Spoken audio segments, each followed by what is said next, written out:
नमस्कार।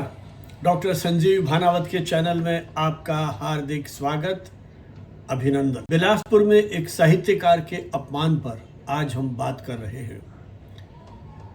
यह बात करते हुए हमें इतिहास के उस पन्ने को पलटना होगा जो हमें यह बताता है कि साहित्य का स्वाभिमान राजनीति की कुर्सी से कहीं अधिक ऊंचा होता है।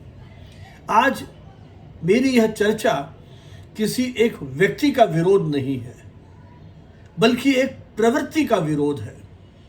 बिलासपुर का मुद्दा केवल एक विश्वविद्यालय या कुलपति के व्यवहार का प्रश्न नहीं है।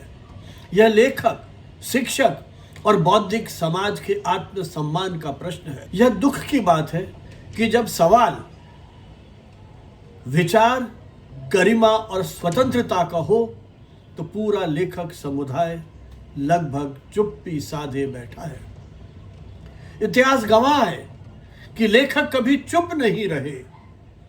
प्रेमचंद ने ब्रिटिश सरकार की नौकरी छोड़ दी क्योंकि उनकी आत्मा गुलामी स्वीकार नहीं कर सकी। फैज अहमद फैज जेल जाना स्वीकार किया, लेकिन सत्ता के सामने झुकना अस्वीकार्य था। सज्जाद जहीर ने कहा, साहित्य सत्ता की कृपा से नहीं, सच की आग से पैदा होता है। और कथा सम्राट मुंशी प्रेमचंद ने कहा था, साहित्य राजनीति के पीछे चलने वाली सच्चाई नहीं है, बल्कि राजनीति के आगे मशाल दिखाते हुए चलने वाली सच्चाई है। और आप इतिहास की उस घटना को नहीं भूले होंगे जब महान कवयित्री आधुनिक मीरा महादेवी वर्मा का राजस्थान में सार्वजनिक रूप से अपमान किया गया था। उस घटना ने पूरे देश के साहित्यकारों को झकझोर दिया। शायद जनवरी 1981 की बात है। ऑथर्स गिल्ड ऑफ इंडिया का वार्षिक अधिवेशन जयपुर के रविंद्र मंच पर आयोजित किया गया था। मुख्य अतिथि थी प्रख्यात साहित्यकार महादेवी वर्मा और उस कार्यक्रम की अध्यक्षता कर रहे थे राजस्थान के तत्कालीन मुख्यमंत्री श्री जगन्नाथ पहाड़िया।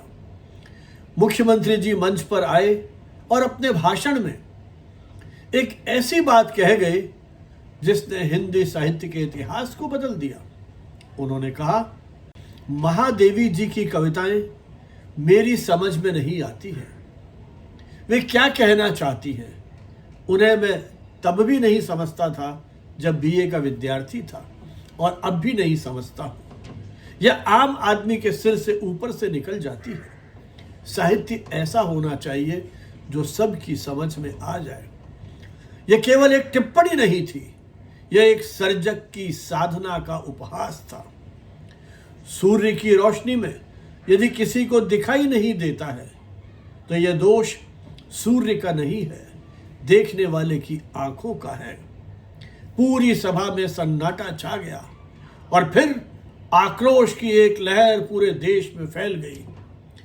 महादेवी जी जो सादगी की प्रतिमूर्ति थी, उन्होंने इसे अपना ही नहीं बल्कि पूरी छायावादी परंपरा और वैचारिक साधना का अपमान माना, जिसे उन्होंने जीवन भर अपनी कलम से सींचा था। उस दिन यह अपमान सिर्फ महादेवी वर्मा जी का नहीं हुआ था, बल्कि पूरा साहित्य जगत अपमानित हुआ था। बस फर्क यही है, उस दौर में लेखक चुप नहीं रहे। देश भर के साहित्यकारों ने आवाज उठाई, संपादकीय लिखे गए, पत्र लिखे गए, विरोध किया गया। महादेवी जी वहां से चुपचाप चली गई, लेकिन उनके स्वाभिमान की गूंज दिल्ली तक पहुंची। तत्कालीन प्रधानमंत्री श्रीमती इंदिरा गांधी, जो महादेवी वर्मा के प्रति अनन्य भक्ति भाव रखती थी, उन्हें अपनी बुआ मानती थी, उनके प्रति उनकी अगाध निष्ठा थी, सम्मान का भाव था। जब उन्हें यह पता चलता है कि राजस्थान के मुख्यमंत्री ने सरस्वती की साधिका का सार्वजनिक रूप से अपमान किया है, तो वे बहुत दुखी हुई, व्यथित हुई, और उसका परिणाम क्या है?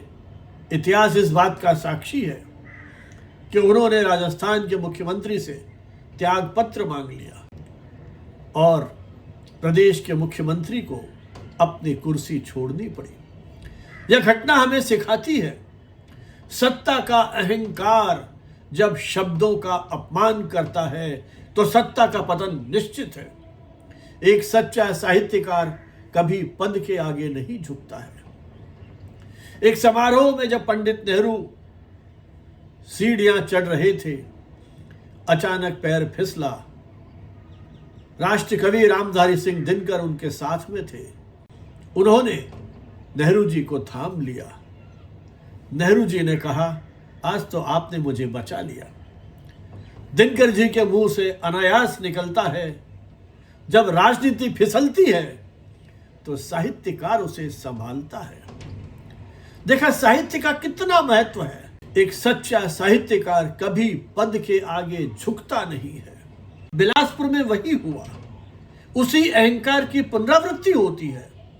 अगर 1981 में एक मुख्यमंत्री को इस्तीफा देना पड़ सकता था, तो आज किसी कुलपति को यह किसने अधिकार दिया कि वे एक लेखक को गेट आउट कह दे, अपने सभागार से बाहर जाने के लिए कह दे, जो उन्हीं के विश्वविद्यालय का एक आमंत्रित अतिथि था।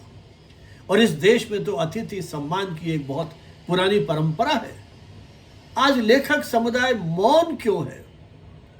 यह न केवल मनोज रूपड़ा का अपमान है, बल्कि महादेवी वर्मा की उस विरासत का भी अपमान है जिसने सत्ता को घुटने पर ला दिया था। याद रखिए, कुर्सियां आएंगी और जाएंगी, लेकिन साहित्य अमर रहेगा। उठिए और इस अपमान के विरुद्ध अपनी आवाज बुलंद कीजिए। यह इसलिए नहीं हुआ कि महादेवी वर्मा किसी पद पर थी, बल्कि इसलिए हुआ था क्योंकि सत्ता जानती थी साहित्य की गरिमा से टकराने का अर्थ है इतिहास से टकराना। आज जब विश्वविद्यालयों में लेखकों, शिक्षकों और बुद्धिजीवियों के अपमान पर हम चुप्पी साध लेते हैं, तो 1981 का जयपुर एक सवाल पूछता है, क्या हमारी कलम कुंद हो गई है? क्या हमारा साहस समाप्त हो गया है? महादेवी वर्मा ने कभी सत्ता से लड़ने का दावा नहीं किया, लेकिन सत्ता को यह सिखा दिया कि लेखक कभी झुकता नहीं है, साहित्य कभी अपमान को बर्दाश्त नहीं करता है। आज आवश्यकता है उन्हीं स्मृतियों को जीवंत करने की, क्योंकि जब लेखक बोलता है तो इतिहास सुधरता है।